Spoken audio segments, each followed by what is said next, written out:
Okay, I think we're live with this conversation with Arunav Sinha today. Very interestingly, this is going to be like our first US time zone session, and what a better way to no better way than having Arunav to start on this.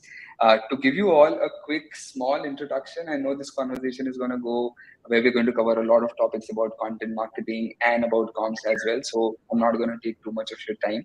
But if everybody who is watching us on YouTube or Twitter or LinkedIn, please just put it in the comments that you are watching this from SF or from New York or you're from Mumbai, whichever city that you're watching this from, please feel free to put it in the comments so that we know we can address you. And if you have any questions for Arunav, please feel free to put it in the comments. We'll take all the questions towards the end of the session. But to give a quick round of introduction to both the panelists today who are here with us, I'm sure people who are joining forth from the Pepper page, you know Anirudh. Anirudh is the co-founder and CEO of Pepper Content. Thank you so much, Anirudh, for moderating this session today with Arunav. To give you all a quick introduction about Arunav, he's the VP of Corporate Communications and Content Marketing at Hinge Health.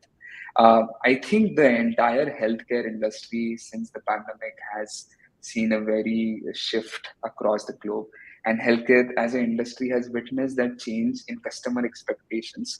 In this digital first economy, making organizations in the healthcare industry to realize the need to adopt to new organizing principles, content workflows, and in emerging technologies to meet the demands of the digital first customer engagement strategies.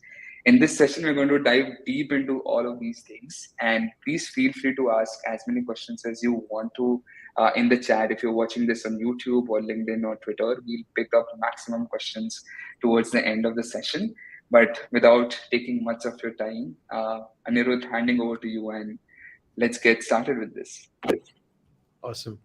No, thank you so much, Pawan. First of all, Arunav, it's a pleasure to host you. I remember just meeting you back in the San Francisco city, and I think just meeting you just gave this very interesting insight on the journey you've had. I think 20 plus years of experience across rich media organizations to some of the fastest growing startups today. Let me just start by saying it's such an honor to have hosted you. Thank you so much for joining in. Thank you, Anirudh. I'm delighted to be talking, and I was deeply impressed by what you built at Pepper Content. Congratulations to you and team, and I'm excited to be on this webinar. Awesome. Well, thanks, Arunav. Arunav, before we dive deep into the healthcare ecosystem, I want to first start with your journey first, right? First of all, what got you into all of this, right? And how's that journey transitioned from organization to organization? How has Arunav evolved over all these companies? Yeah, that's a fascinating question. And, I'll tell you, I've been a little bit fortunate, Anirudh, having worked in some of the most iconic companies, great people, great mentors, but also across 5, 6 countries. And I've had the opportunity to both build content marketing and comms as a function in geographies, both within the region as well as globally. So it's been an incredible journey, right from my early days, right from Capgemini to Yahoo to Hinge Health and Coursera, which was definitely left a very indelible mark on my. Now, if I look at how content marketing has evolved, it many times, if you can look at the growth of content marketing, it mirrors the growth of internet. And internet has obviously been an incredibly powerful platform in content consumption and how people source information. So from the early days, one of the first experiments which we saw in content marketing was basically native advertising. So it was the first wave of advertising, get basically banner ads. Then came search advertising, and then marketers started thinking, can we actually mimic content as advertising as content? So that's how native advertising started surrounding the brand around it. So it really started as an extension of advertising, but it's incredibly gratifying to see that how has this really become a standalone tool in sort of ever-growing toolkit of a marketer. And not to forget that digital presence today is propelled by valuable content. because Google puts enormous amount of, any search engine will put enormous amount of premium on your content if your content is referenced by other sites, as well as it leads to end users are engaging with it. So content in many ways has become sort of the most important aspect, apart from your own website, digital construction of website system, the most important way in which you can drive people to your solutions and offerings. That's amazing to hear.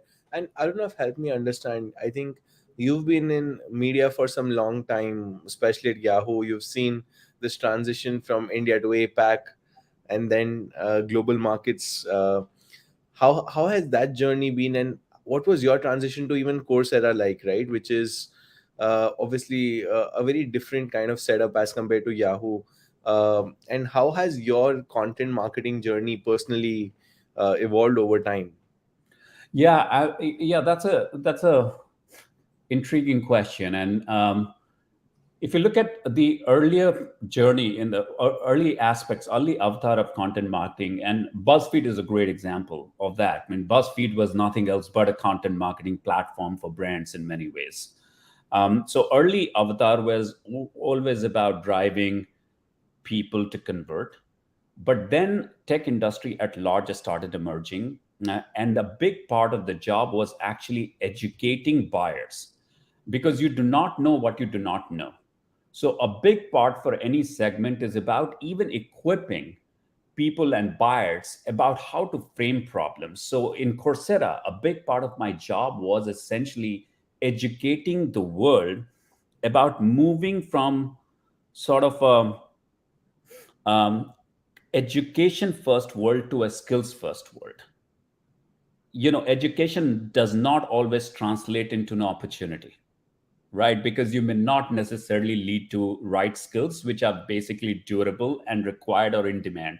So, big part of my job was enabling that shift among buyers and companies and people, that world is moving rapidly. Skills are going to be more durable, not necessarily credentials. Credentials are equally important, but not necessarily throughout your career. It is the skills which is going to become a very, now it's very important to understand where that skills is coming from. Is it coming from a top institution, top company, or is it coming from like an individual who's teaching? So a big part of my job was enabling that transformation. And what I learned is content marketing can be an enormously powerful driver of shaping these conversations, shaping these trends, where advertising does not is not as effective. Some of the other means are not as effective, but content can really be a powerful method through which you can shape conversations for buyers and educate and enable them to reframe the conversation.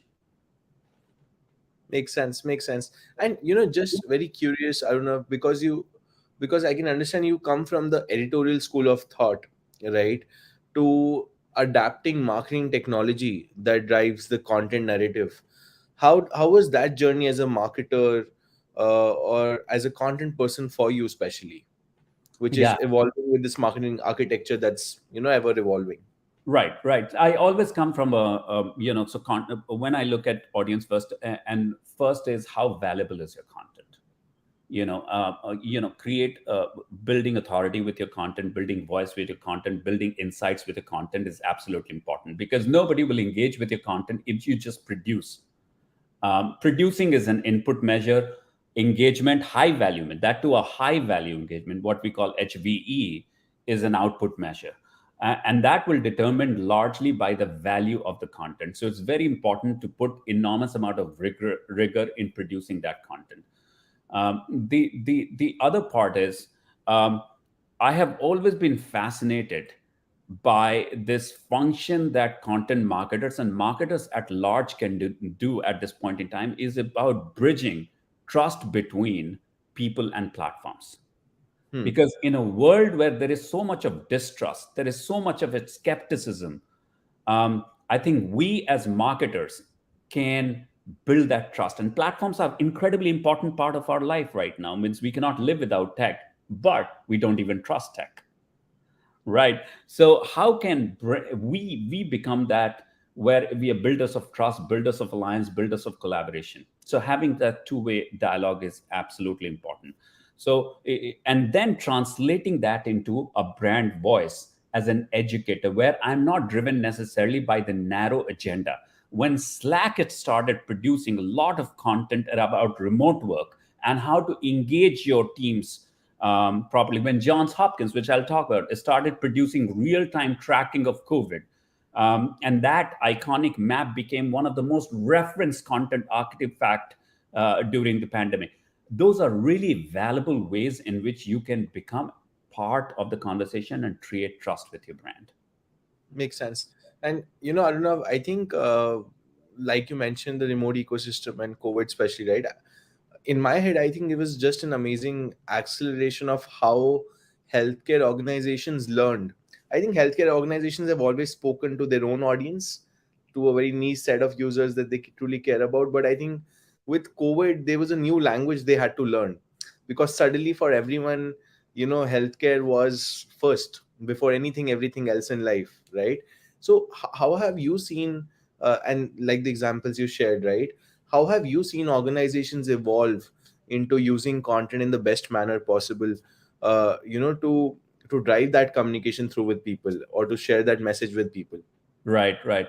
And you're bang on, is spot on about the acceleration in content. Like, pandemic basically exploded content consumptions across the board, means as much as by 50%. We started experiencing brand across the board have pre-COVID and post-COVID 50% jump in content consumption. And this content consumption, a lot of times, even at Coursera and even at Hinge Health, a lot of times sales teams were not necessarily asking for content that can help just drive sales, but content that is helpful to their customers, that is helpful for their customers. So for example, I talked about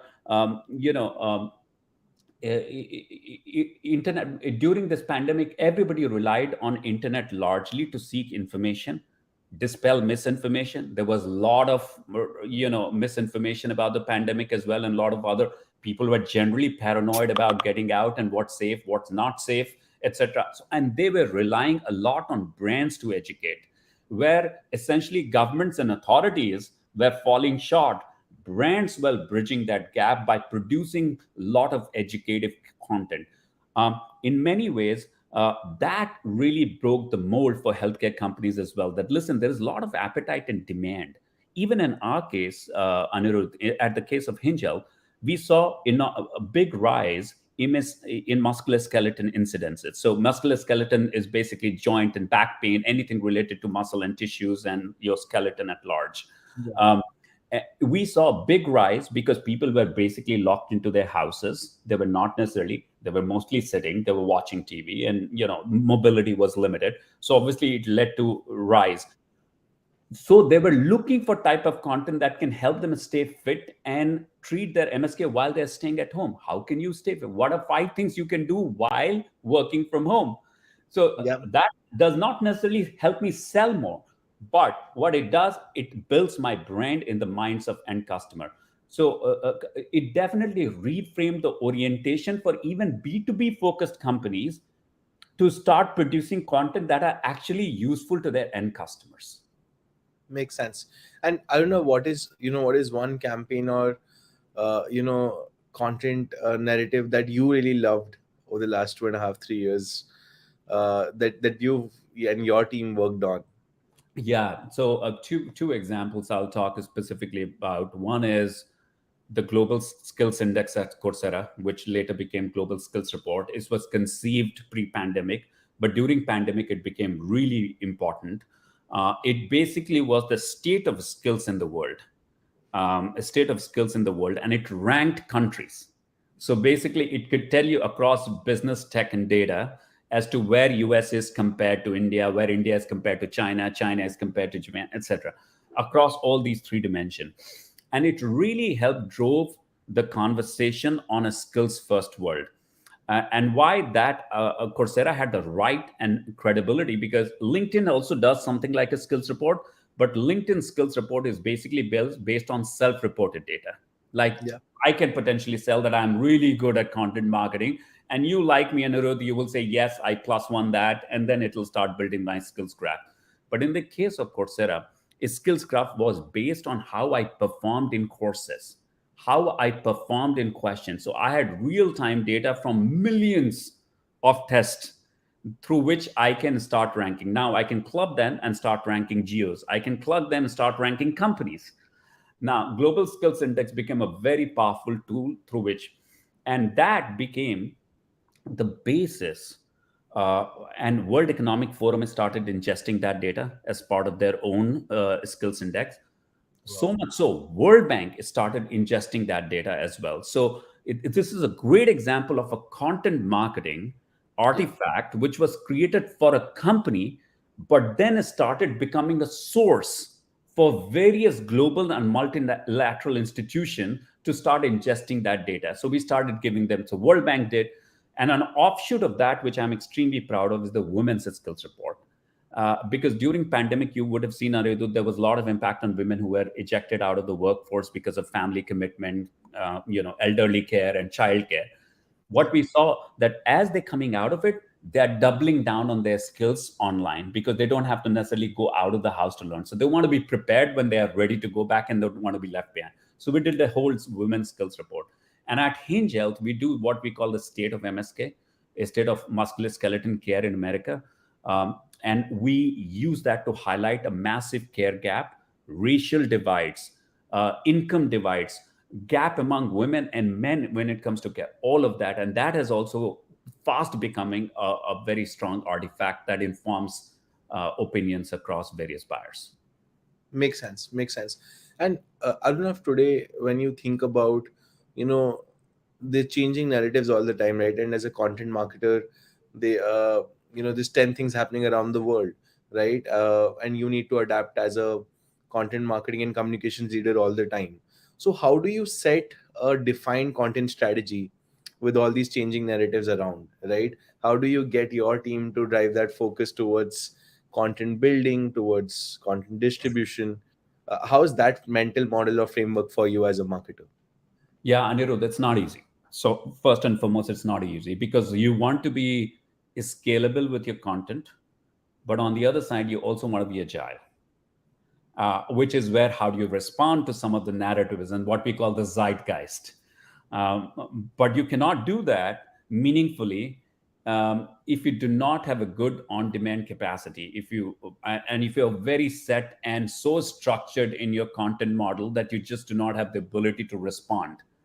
Now, having said that, it's very important to start with what we are trying to solve and have a very predictable model. So start with that. And that predictable model, which is basically looking 12 months ahead, thinking about what are my quarterly themes, focusing on how the sales motions typically happen, what buyers are thinking at what point in their entire 12 months, what the sales sync should ideally be, what their decision making cycles are, use that and then combine that with critical meta trends that are also shaping the thinking of those buyers.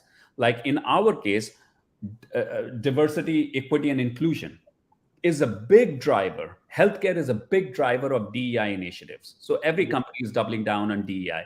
But at least in the US, and I'm sure that it is applicable across every part of the world, is healthcare creating equal access, high quality access to healthcare is seen as a big part of DEI. Why? Because I should have benefits for all the population, but I should have specific benefits which are related to women health. I want to make sure that I'm bridging the gap for my frontline workers. I'm bridging care gaps for people who are living in rural Montana. And they should have equal access, as much as access to somebody living in New York. So bridging this care gap is becoming big part of the narrative for.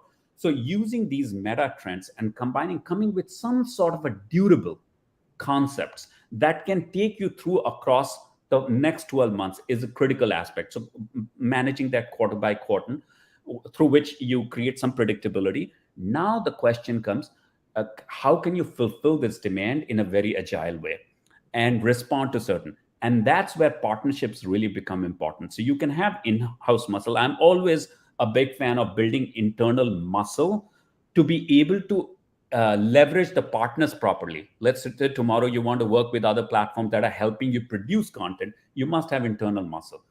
But those partners can also work effectively if you have very predictable ways. and then use partners to solidify and proliferate the type of content that you want to build, uh, be it across social, be it across anchor concept, videos, etc., visual, all of that. But having some durable concept is predictable content pipeline is absolute. Themes are absolutely important to start with, and be ready to respond. Makes sense. Makes sense. And I don't know. Just very curious. Uh, when you talk about, when you look at all these tools that they're driving the content strategy narrative, content distribution narrative, how do you think about distributing your content effectively across multiple channels, right? Because very often, like, we work with thousands of marketers, and I think while everyone's excited about content creation, but where people most get stuck at is distribution, because there's no flywheel that people have been able to think around even before they start creating that content. So how do you think about distribution whenever you're thinking about this strategy? Yeah, so creating that virtuous cycle is always a channel, and you drive distribution through two means. One is organic, through some of the channels, and then you have paid distributions as well.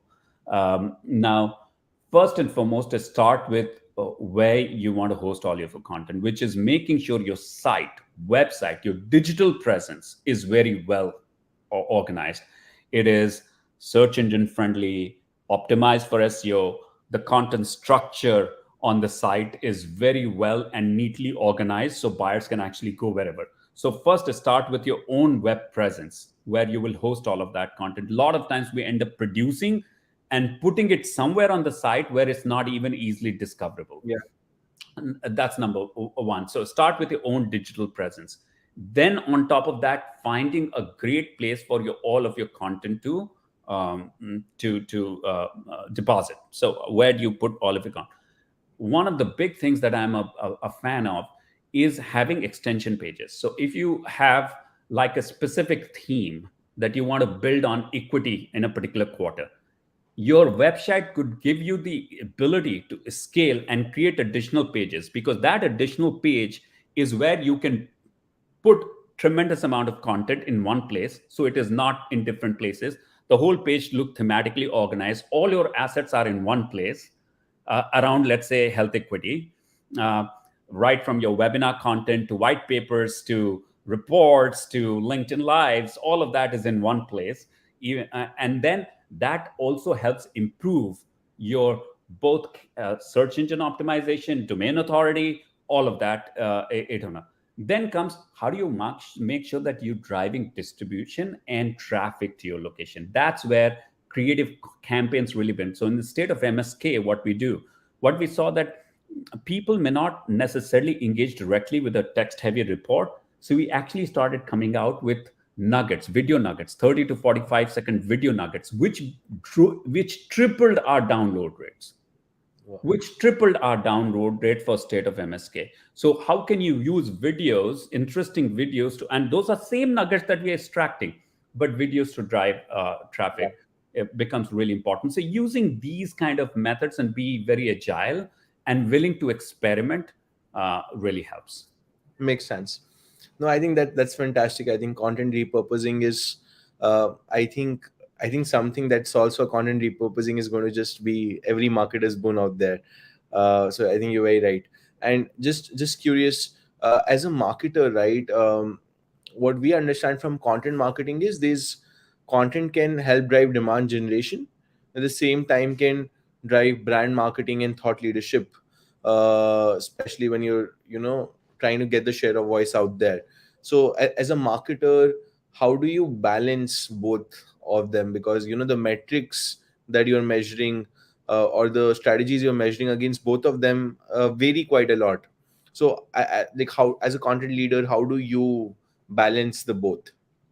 Yeah, and I don't think they're necessarily mutually exclusive. So start with that premise, because if you produce valuable content, that will help you drive any sales motion, irrespective. Because so one of the things that we often get too caught up by is putting a lot of things behind gated, baited content. So unless you provide your email, we will not give you. So making sure that you have enough and more valuable content on your site which are also ungated, because it generally helps you a lot more with domain authority. It helps you a lot more with your own web presence. And then there are specific set of things that are behind which can help you drive your demand gen goals as well.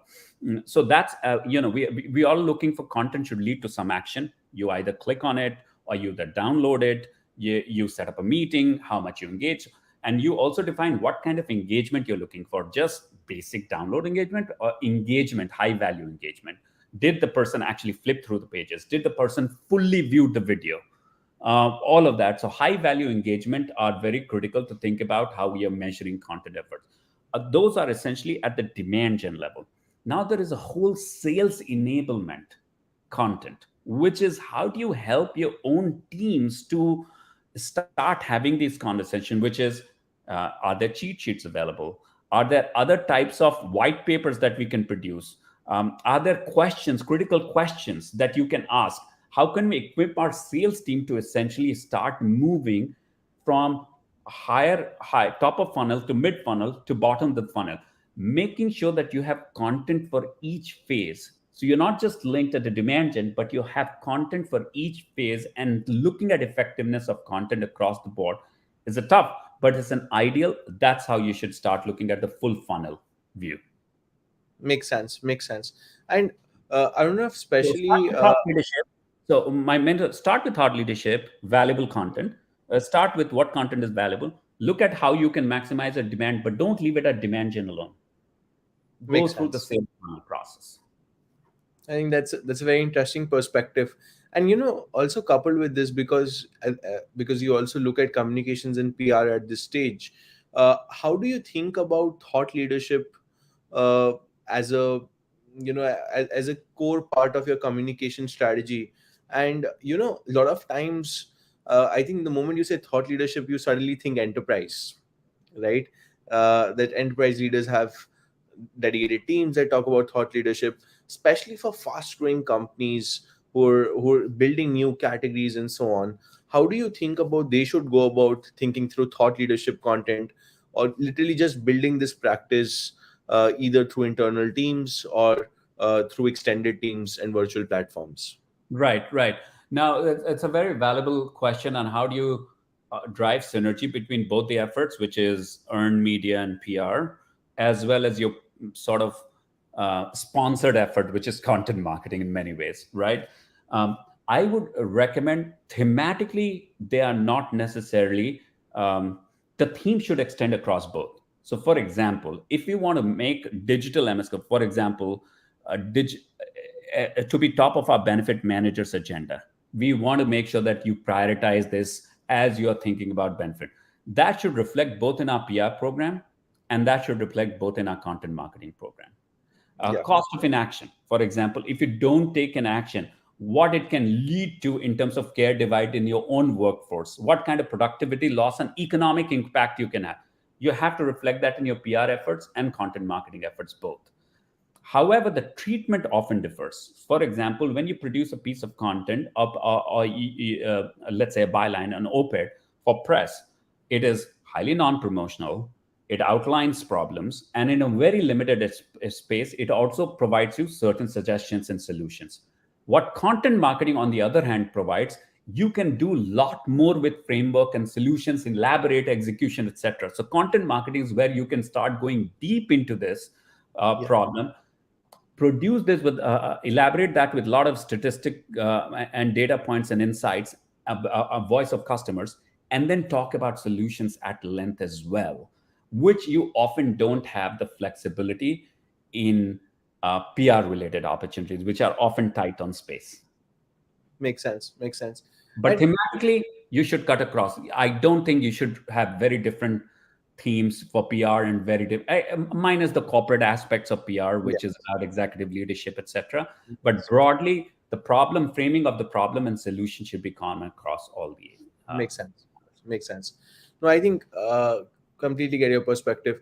And also, just one quick question, right? I think I hear a lot of content leaders talk about this. Just so much content out there, right? So people are focusing over this quality versus quantity play. right? Now, what we've seen is most organizations very thoughtfully are looking at expert based content, because whatever content they create, how is it coming through an expert driven narrative, which means how do you differentiate whatever content you're creating with this brand Um, authority that an expert brings into the system? So how have you done that, especially with Hinge Health, and how are you seeing the healthcare ecosystem look at that? Now, that's a very pertinent point, especially Anirudh, when you're shaping a category. Yeah, There is a commoditized content where a lot of companies will end up, okay, we need to produce content about this problem, just scour through the internet, yeah, rephrase the language, and go on to produce that content. That can give you scale and agility, but it may not give you credibility that you're looking for. And yeah, especially in healthcare, in high stakes categories, because healthcare, you're treating with people's quality of life, ability to operate properly with your body, etc. At Coursera, it was a lot about education, which is career at stake. So you have to make sure that the quality of content that you're producing has very high quality bar, what you yeah, call authoritative content. How does that authoritative content comes is you definitely engagement of experts is very important. So making sure that people with clinical background have tremendous amount of research, are sufficiently vetting the content, their opinion, and we are not taking a lot of creative latitude. uh, yeah, but but where we can actually be super helpful, Anirudh, is how we can make that language far more accessible. Because yes, look at clinical language, not many people, even if they correct. understand it, it's not super engaging, right? How many people actually understand the difference between randomized control versus behavioral, or all kind of different research approaches? So making sure that our approach to content is accessible. So you take an authoritative content and convert that into accessible content, also create chunks out of it, so and make that really interesting and consumable and snackable content is really important. So that's where I think for certain types of industry is very important to have a very high threshold and using that as a bar. The other thing which I'll recommend is there's enormous benefit in using combining some of the third party data like National Health Survey and some of the World Bank, but Yeah. also having your own platform data. Hmm. Because if you want to be a platform that is meaningful and if you have a scale, then you should be able to use that with the caveat that this is representative of trends on our platform. But I think end consumers start to appreciate when you expose your own data to show certain types of trends. So it's very important to combine that into your content narrative. Makes sense. Makes sense. And I don't know, as we now, I think a lot of these questions have formed up a very strong base to now just dive a bit deeper into this supply chain of content that we now start to lay about, right? So, for example, if a marketer who's finding themselves in the healthcare ecosystem, uh, you know, for the first time, how do they think around building this scalable supply chain? What would your recommendations be? And not just for the healthcare ecosystem, but even overall, based on your learnings of setting this up in numerous organizations. Yeah, so it's very important to first do a demand estimation. And how do you do demand estimation? You look at your MQL goals, you look at your revenue goals, you look at your sales partners, what are they trying to achieve? You look at your sales cycle, you look at your other marketers who are looking for content, your enterprise partnerships, enterprise marketer partnerships, sales enablement team, etc. And then come up with what you call demand estimation, that if I had to reach this goal in terms of my MQLs, revenues, and domain authority, and so what are my likely number of pieces that I need to produce? And uh, instead of going directly to number of pieces, then look at, okay, what are the big themes that I will be advancing next year? And then you marry both of them to come up with a finite number of artifacts that you would potentially need. Often you under this is no new, but you look at anchor content, you look at associated content around, right? You often look at an anchor content, and you, instead of producing content after content, it is better, as you rightly mentioned, people are not looking for a lot of content, people are looking for good valuable content, fewer but better content. So producing an anchor content which is highly valuable, and then looking at what kind of associated content that I need to be doing. So planting those um, anchors and then estimating what a full pipeline of content that you will essentially need will help you do two things.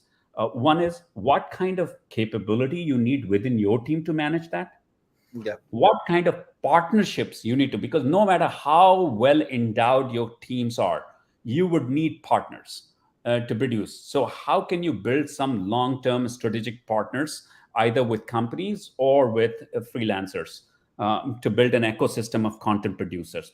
And third, Yeah. what kind of budgeting requirements you have, so you make sure that you have. And I am always recommending marketers just leave about 10 to 15% of your budget to do various kind of experiments, content experiments, Thanks. which you have not foreseen, but there may be opportunity. You might see something that another company in another space is doing is very interesting, but we just don't have the budget to do that. And I don't want to be handicapped by that. So always save about 10% of that to do those kind of experiments. Makes sense. Makes sense. Arnav, I think I would want to conclude with this one very interesting question. We often say every company is a content company, and I foresee that chief content officers is going to become a very big part of how the marketing, or even any company ecosystem is shaped over the next 10 years. How are you seeing this trend emerge, where content's becoming the center point of strategy for most companies? And do you see that with this entire category evolving, there might be a need for a larger ecosystem around content, software, or technology that brings all of this together for businesses? Yeah, and I'll tackle your second part of the question a little in a minute. But content, I think all brands are becoming storytellers, uh, but but you have to make sure that you tell your story right, but you also get your story right. So both are Yeah. equally important. The other part is that content, there a lot more people will engage with your content than your product ever. So making sure that content becomes a precursor in many ways to your actual product adoption.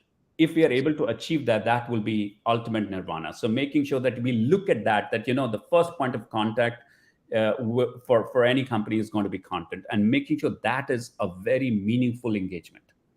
It's a high quality engagement, because based on that content will essentially people will decide whether I want to engage with this company or not. So your quality of white papers, quality of reports, quality of other campaigns will determine that, is this a company I can trust with cybersecurity?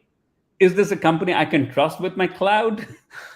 Is it the company I can trust with my healthcare and employees? No. Then right, if there's not a high quality content in many ways. So it's very important to have that rigor.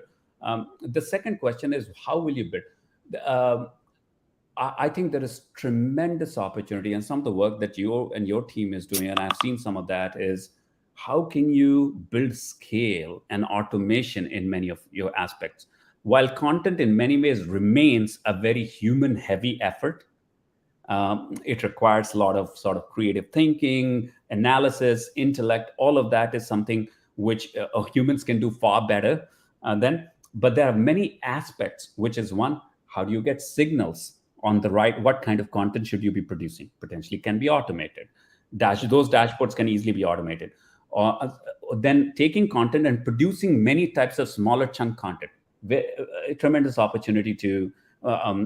quality check, quality assurance on your content, automation opportunity. So I think this is really in the early stages, and I see enormous potential for automation to combine with advances in artificial intelligence, NLP, all of that, in creating a very robust and scalable models of content marketing.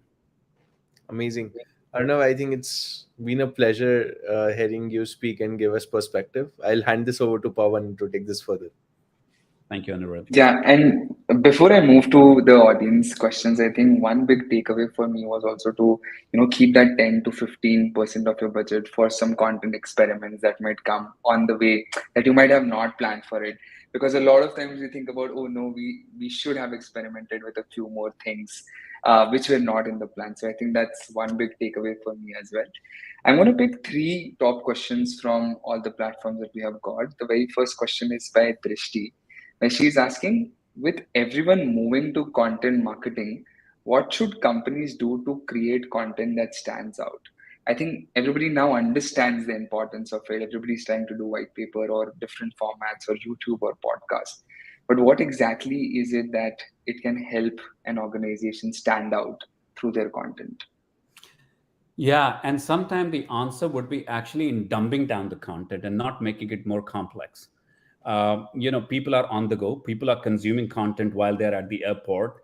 And imagine if somebody is able to read through a very quick one-page article about a particular space and trends on the mobile, on the go. It can be enormously valuable. So, creating very accessible language, creating accessible formats, um, is going to be making it very easy for people to consume. Now, having said that, the quality of content, the ideas that you present in this, um, how have you used data to establish your point? In general, what we are doing, Pawan, is helping that marketer or helping my counterpart in that company essentially sell this idea or the problem that they are trying to, and secure budget and support for that. How can we make his or her job easy by giving content that they can directly import and say that, listen, this is how I've always been talking about. I just saw content. Here's another piece of reference to establish my point of view. I think that's how we can really move to, is looking at them as solving and becoming a partner for them to sell internally. So a simplicity of content, accessibility of content, um, making sure that there's novelty in what you're sharing, and make sure that you're not just regurgitating data from third party sources. You actually are able to combine your own data as well as part of that. Got it. Got it. The next question is by Natasha, I think on similar lines, but a little futuristic. What, according to you, is going to be the next big thing in content marketing? What must content companies prepare for? And I think this is something that even we would want to, understand from you as to what do you think is the next big thing in content marketing? Because for the past few years, it has talked about, okay, SEO, it could be about podcasting, YouTube, but where do you see what is going to be the next few things in the content marketing space? I think explosion of video is a very obvious one. That's how people are consuming a lot of content. So making sure that companies invest heavily in producing videos, content, video-led content, which is going to be extremely good. Not text-based content, video-led content.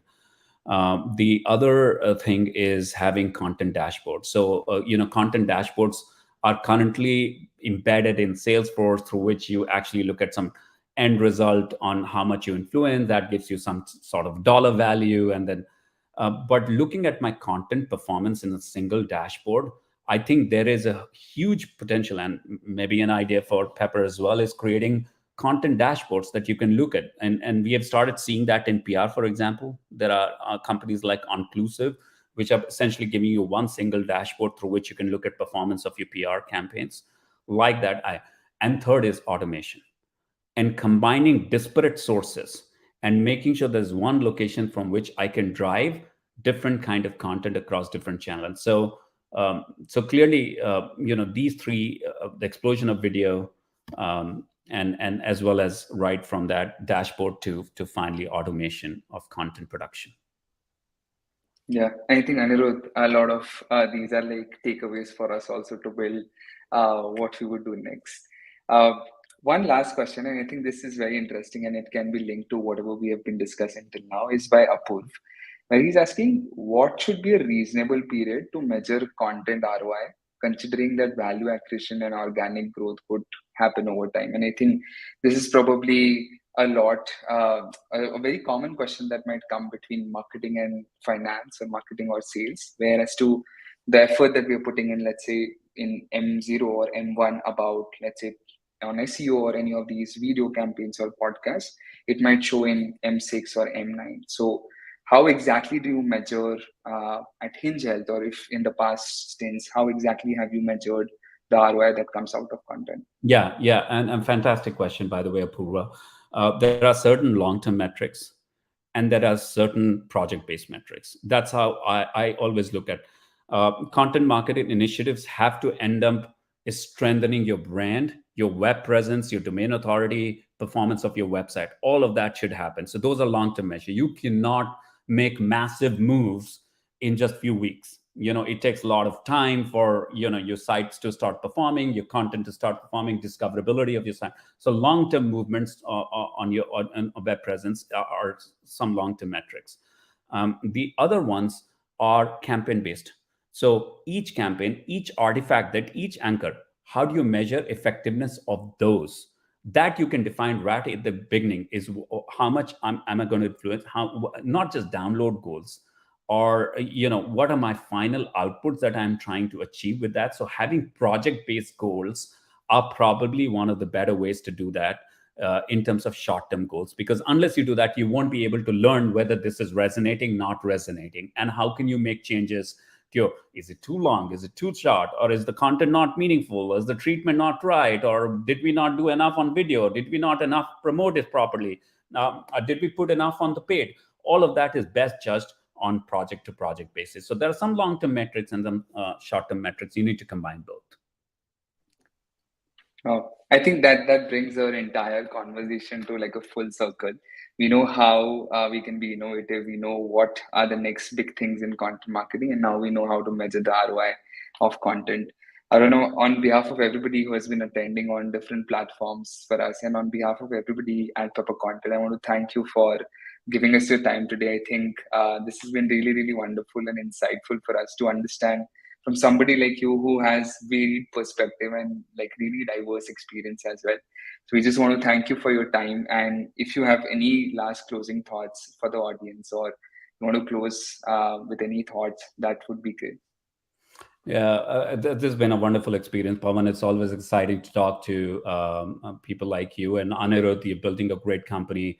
And I think seeing this company coming out of India and making a global impact in a content space. We've seen this a lot happening in the tech space, but then the content is something which is very near and dear to my heart. And Anirudh, I really want to congratulate. One last piece I just want to leave is content marketing is not APK, what McKinsey often describes as anxious parade of knowledge.